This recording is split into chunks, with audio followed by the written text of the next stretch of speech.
Good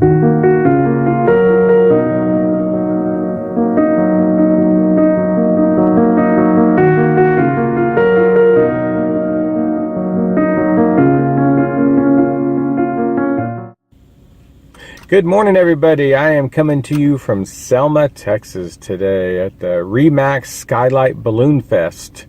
This is the second time they've had it, and the pilots are all setting up out here in front of me right now. They got all the baskets out. They're starting to inflate a couple of the balloons. I was going to shoot the balloon glow last night, and I was out here, and before I got my camera gear out, a friend of mine asked if I could help with one of the crews out here set up their balloon and stuff. So that was a fun experience. I never done that before. Got to hold the balloon and talk to the pilot and ask him a lot of questions. Super nice guy named Steve Jones, and he has a lot of experience. So I'm about to step out of the car, throw a jacket on. It's a little chilly, which you know I love, and step out here and get some shots. So we'll see what we get. I've never shot balloons before, so I'll come back tonight and do the balloon glow as well. So stick around, see what we get.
Well, I've got the sun in my eyes here. I'm trying to get some shade here, but where you can still see me. They already did the ascension this morning, and there's a couple of them way back here you can see, back behind me, and they're coming back in. Actually, I see 3 of them over the rooftop. So they have another competition coming in where they're going to fly in, and they're going to drop bean bags on a target out here in this field, see who gets the closest for a competition. So it was a good little takeoff. Beautiful day today, nice weather, not much wind. I know they like to have a little bit of wind to help them get on down the road, but I'm sorry, I'm blinded here with this sun. I'm trying to look around still, but anyway, stick around and see what else we get.